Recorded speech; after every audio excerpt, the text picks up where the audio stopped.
This is the Lighthouse Keepers podcast, brought to life by Mary Ellen Sherlock and Anthony Marone, and his WIN Foundation in collaboration with the Joshua Foundation. Our mission is straightforward. In a world often focused on the individual, this podcast seeks to shine a light on the remarkable collective spirit of humanity. We're dedicated to bringing you inspiring conversations with exceptional organizations and individuals devoted to creating a better world.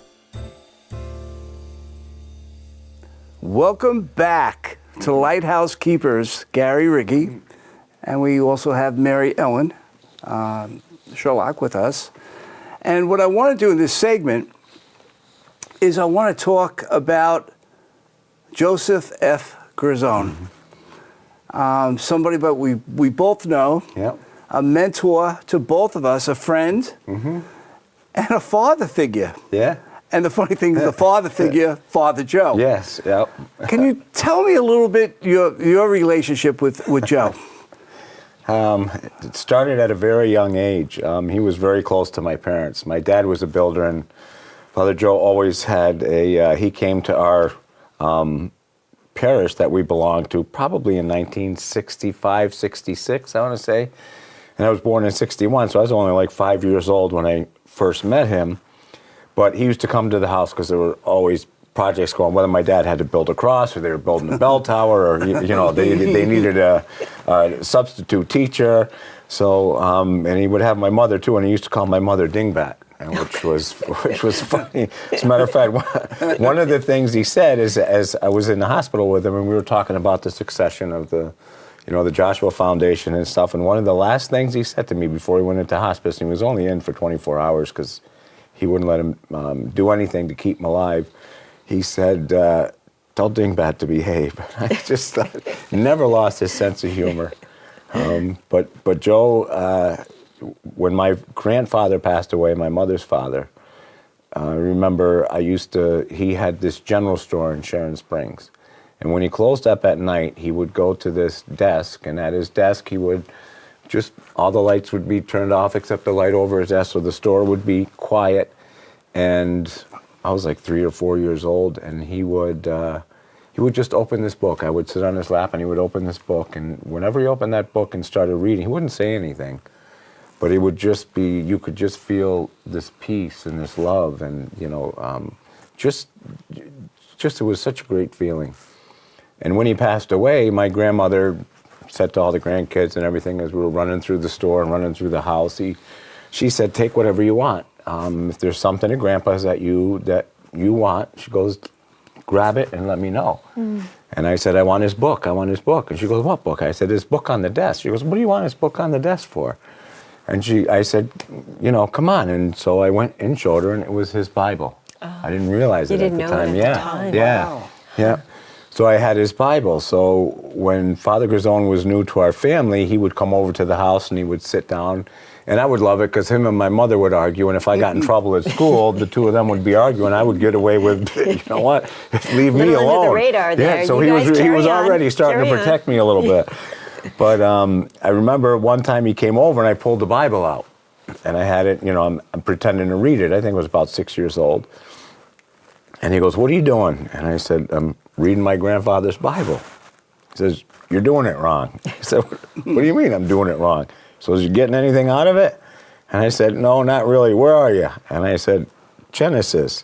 And he says, you don't want to start there. And so he started telling me stories about Jesus. And it was amazing the way this man used to talk about Jesus.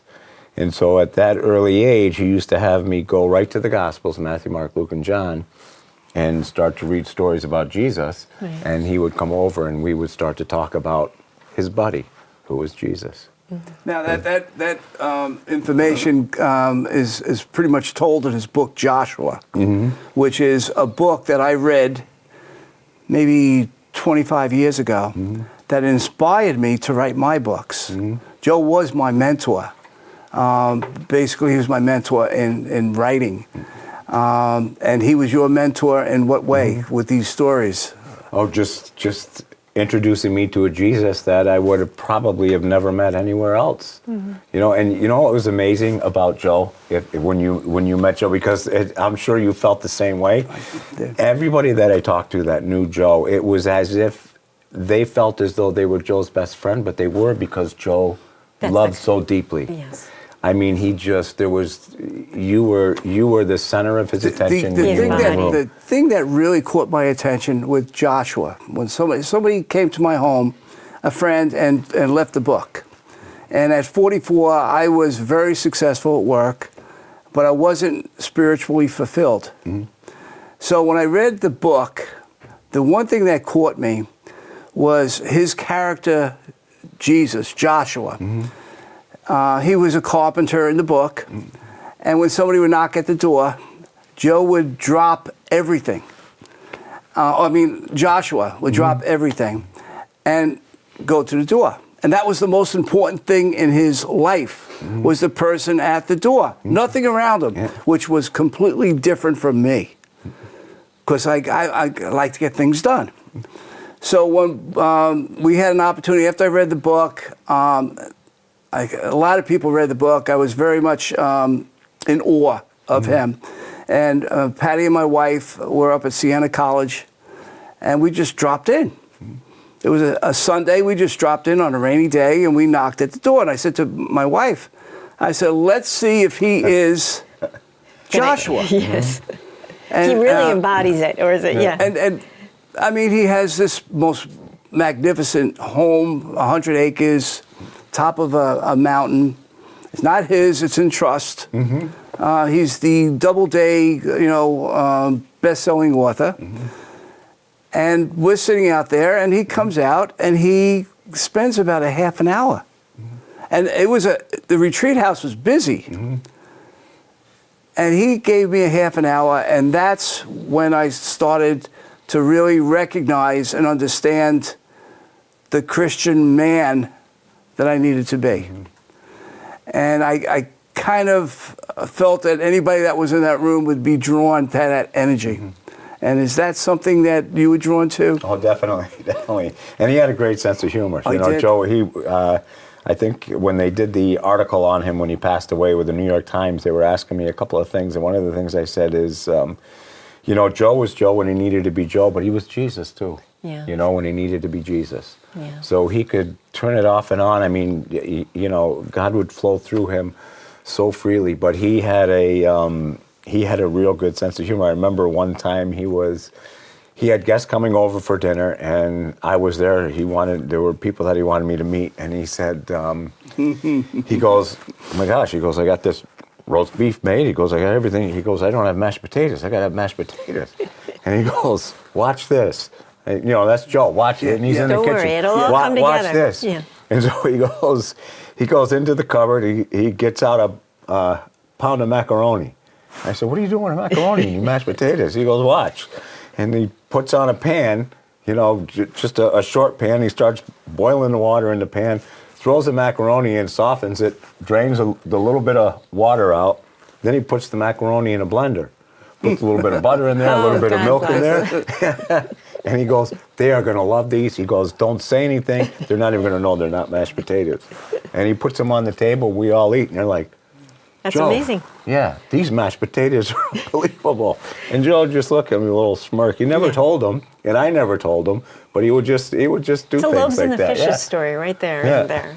Yeah, very much drawn to Joe, his work and his body of work. He wrote a book called The Shepherd. And in The Shepherd, there's a lay person that goes into the priesthood, and eventually he's a street kind of preacher. He doesn't work from the church. He's kind of a prophet and kind of goes out into the community. He worked with the inner city kids. And I see so many things that you are similar to that character. Was he actually grooming you for a certain position, do you think? So a lot of things he said to me And he would say at retreats, I used to say, Joe, what the heck are you doing? I had a business. I had a successful tile business. I had a business going for 30 years. I worked for a lot of different contractors and stuff. And we would be doing these retreats, and he would say, when I'm done, Gary's going to, give up his business, and he's going to do ministry full time. I'm like, Joe, what are you telling me? And he would laugh at me. He goes, you'll see. And I can remember back when he first asked us about taking over the Joshua Foundation, and he came to me, and I think it was about 2006. It was 3 years after I had been ordained, and I think he had gotten a scare. He wouldn't say it, but I found out afterwards through looking through a lot of paperwork that he had another health scare, and Joe was supposed to he stopped being a priest, an active priest, I'd say back in the 70s. He was in Ravenna, and the reason being because the doctor told him, you got 6 months to live, you might as well pack your bags up, get everything ready. So basically, he did. He stopped, he told the diocese, he goes, I can no longer be a priest, I have 6 months to live. And they reached out to him and they said, do you want your pension? And he said, no. He said, save it and divide it up amongst the other priests and their pension. He goes, I'm not going to need it. Well, he lived another 30 some odd years, wrote all those Joshua books, and just continued to go on. And I mean, for a while he was homeless. He was living in his car, and we didn't even know it. That's crazy. I mean, I didn't even know it until he told us the story, because he wasn't expected to live that long, so he was giving everything away. That's unbelievable. Yeah. It was very interesting at the end of the Joshua book. Joshua is a different type of person according to doctrine, church doctrine. And they're investigating Jesus or Joshua, and they send him to Rome. And he meets the Pope. And in Joe's version of this story, the Pope doesn't recognize him. And I was at his home. I used to go visit him. I had clientele up in the Albany area. And I said, Joe, do you realize what you wrote here? Because initially when I read it, that didn't come out to me. And it was quite pointed. Do you think Joe had that in mind with the institution? Definitely, because I think the whole premise behind the book Joshua and that whole series we wouldn't recognize Jesus if he was in our midst. However, stay awake, because he may pass you by and you may never know it. And what did you do to encounter him at that level? So. And that book wasn't really well received by the church, the diocese. There were a couple of books that he wrote that there was some problems with, but a lot of them thought that, here he was in this big mansion, he was getting rich, he was doing all these things, but really he drove his accountants crazy, because everything that Joe got, he gave away. I know. Yeah. I used to go up and with Sister Dort, which I think we should bring up, because she was a co-founder of the Joshua Foundation. Sister Dort was the Julie Andrews type. Joe got all the accolades. We would, Patty and my wife and some other people go up for the retreat, and everybody was there for Joe, because Joe is the best-selling author. He was famous. He wrote these books. And here's Sister Dort, who during the whole day, she's doing everything. She's in charge of the food. She's in charge of the music. She's got the guitar. Very talented. Sister Dort has written about 115 books. 115 books. And she did all the work, but when Joe came in, and Joe had a funny way about him. Joe was a funny guy. And he would come in, and he would jingle his shoulders, and he would walk around, look at the sky, tell a little story, maybe about 20 minutes story, parable, and then he would leave. And the funny thing with our experience with Joe is the time we went up, everybody was treating Joe really like a holy. Oh, God bless you, this and that. And then we weren't. We went up with my sister-in-law and my brother-in-law, and my brother-in-law was telling him dirty jokes. And he really, he didn't want to be treated differently. Right. And he called us over, like Joe would do that, come over here, stay for dinner. We're not getting everybody out. Stay for dinner. Spend the night with us. Yeah. And we had a glorious night with him, Sister Dort, my brother-in-law, sister-in-law, and we got to really know him. There was a beauty about Joe because he was down to earth. Yeah. He could preach with the best. Yeah. And that, Gary, is what I see in you. Whatever you learned from Joe, Joe wrote. Tony. Thank you. Joe wrote about you. So when I met you, maybe a year and a half ago, came up to the retreat for Sister Dort, and there you were. And I always thought I was going to be taking over the foundation. Not that it was ever mentioned like that. And I meet you. And then I find the unassuming person that you are, the greatness that you are, in my opinion, that is so unassuming. Thank you for that. And that's why I wanted you on the show today, because I wanted everybody to get an understanding of how you mentioned to me, you mentioned on the previous production about $2 million. That $2 million showed up.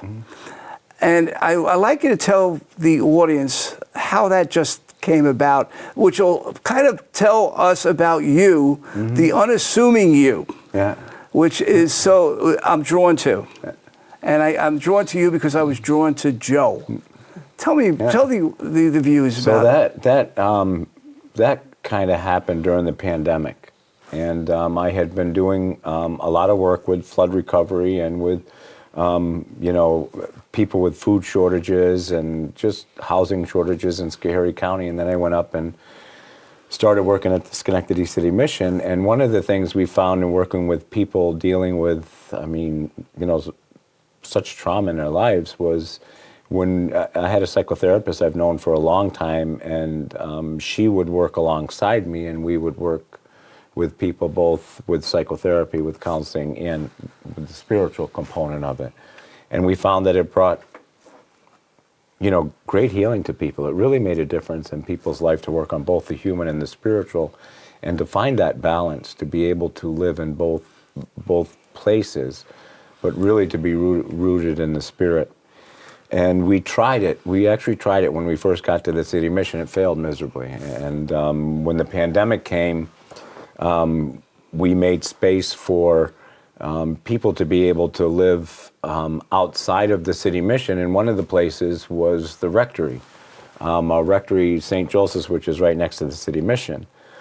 And knowing the bishop fairly well, I called the bishop and I said, we're looking for places so that the men aren't so close, because homeless people are still homeless, whether there's a pandemic or not. Yeah. They need a place to stay. It was scary in that beginning. So much unknown, And so we hadn't been able to find a couple places. Finally, I'm looking across the street and I see this building, and I say, I call Father Isopo, and he was like, get him in as quickly as you can, and we did.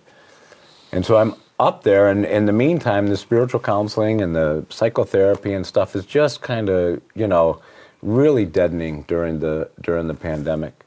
And I said, one day I was up there in the morning and I was saying my morning prayers, and I just said, you know what, Lord, if this isn't what you want me to do, I said, then, you know what, I'll pack my bags, I'll leave. I said, I can't really take a paycheck from the City Mission anymore. They need the money for so many other things. And I said, I'll find another way. I don't know what I'll do, but if this isn't going to work, just let me know so I don't. Send me a sign. Send me a sign so I'm not heading in the wrong direction with you, mostly with our Lord.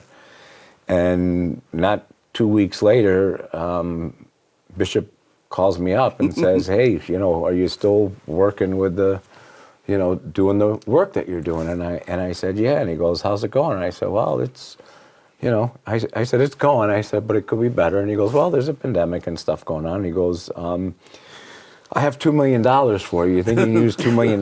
He goes, to start this program. And, we're trying to think of where to do it, whether we do it at the Joshua Foundation, whether we do it at the Altamont House. There's this Altamont House Father Peter Young is on our board too, and he does a lot of the things that Father Joe and myself used to do. And I started thinking about, well, I don't know what to do with $2 million. I don't. If it goes through the Joshua Foundation, it would be great. I mean, we'd love to use $2 million. I said, but we could never get the project up and running quick enough, all the buildings, stuff like that. And I'm looking across the street at the City Mission, and there's this it was originally a crack house. They turned it into apartments. The City Mission bought it over, and they were taking it down to build new apartments there. And finally I said to Bishop Ed, I said, I think I have the place. So I had to go to the CEO at City Mission, Mike Sakosha. We've known each other since, we were in our 20s and stuff. And I said, Mike, I think I have $2 million. I'm like, he's either going to think I'm crazy and this guy. Yeah, but I said, I think. I didn't know. I didn't know, And he said, and I told him what I would, want to do with it. And he goes, if that's what you want to do, go ahead. And sure enough, one thing led to another, and we got the $2 million. Miracles in action. That's the point, the unassuming part of you. Recently, we went to a not-for-profit, and you were telling us they were having some financial problems. Mm-hmm. And the person said, gosh, could you teach me that prayer? The $2 million. I need $2 million. Teach me something like that. Right. And that is the power of prayer. But there's also another story in there that you had told me, is with the floods. You went to some lady's house, some woman's house, and it was destroyed, completely destroyed. Completely destroyed. And you did something that I would do. You made some assurance to the woman. Yeah. Tell us that story. Yeah, so being a contractor, I felt so bad for this couple. The man was dealing with Parkinson's, and he had the walker was folded up in the back of the van, and he's up in the front. They had slept in the van that night and lost everything. And she was just crying and sobbing, and I was listening to her story. And she told me, they lost everything. There was no way that they could rebuild a home. They had just had it remodeled. They had it set up the way they wanted it. And I remember saying to her, you know what? Don't worry, I'll rebuild it. I'm thinking, oh my God, I didn't realize it at the time, but my wife is in the car. I got in the car. She said, yeah, she goes, just like my wife into the universe. What are you saying? She goes, what happened? And I said, you're not going to believe it, because you could see it on my face. I said, I just told that woman that I was going to rebuild her house. And she said, you what? And I said, yeah, it just came out. And so I'm an ordained deacon. I have 3 masses on the weekend. So I went to the community and I said, can I speak at all the masses? And I did. And by the end of the services, I had over $7,000 in cash. Incredible. And, that was really a start. And I gave it to Lighthouse Keeper. Yeah. Lighthouse Keeper. I gave it to Father Garzone, and I started slowly losing contractors in my business because I was down there every day starting to do things. But I had the local pipe fitters union was all in. I mean, so many people ended up following me into that area because they probably, who's this crazy guy down there that thinks he's going to do this? But at the end, I think we raised over $563,000, and with the FEMA money, we ended up building 110 homes. It just goes to show you just need one person who's willing to make that commitment and believe in the commitment, and to say, you know what, we can do this. And then people, I know you probably find this, Gary, and even you, Tony, people want to be part of a community. Yeah. It feels good to do good. And it might have to start with a lighthouse keeper who's like, it has the courage and the perseverance to do it. And then everyone else is like, we can spend you an afternoon. And next thing you know, they were there every Saturday afternoon. Like, I can only make a small commitment because they don't want to.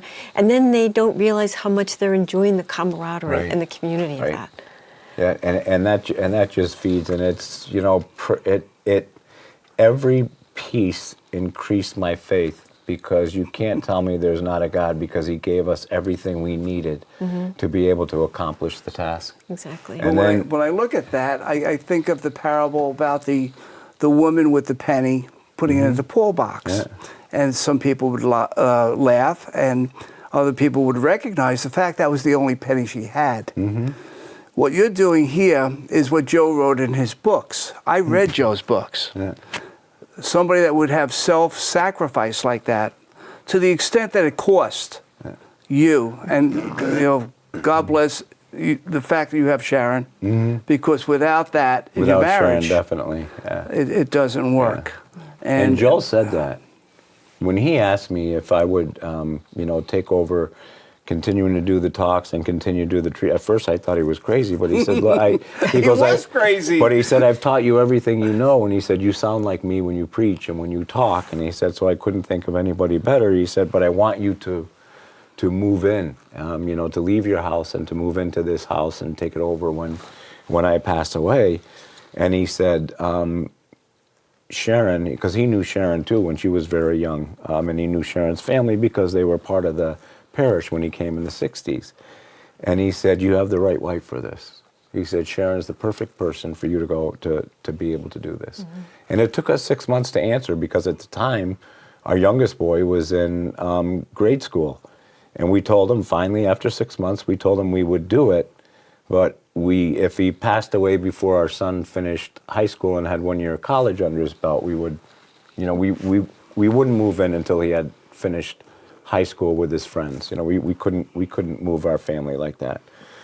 And he said, "Okay, I'll agree to that." So he lives long enough until my youngest son, Paul, finishes high school. Just so happened, right? Right, just so happens. Yeah, this was 2006, and he lives up till 2015. Just so happens. Yeah, and Paul's finishes his first semester of college, and and that's when he. Yeah. God bless. Last thing, because he we're running passes out away. of time, but I do want to cover the Cabrini installation. You were just installed as a director. Board of directors. One of the board of directors. Can you tell me a little bit? And I know recently you did some traveling to Rome. Yeah. And you had an audience with the Pope. Yeah. Can you tell us a little bit about what you're doing with the Cabrini Foundation and what the Cabrini Foundation is about? Oh my gosh, the Cabrini Foundation is all about Mother Cabrini. It's a separate organization from the church, but they believe in spreading the mission of Jesus Christ and spreading the mission that Mother Cabrini started and taking care of the poor and making sure that their needs are being met.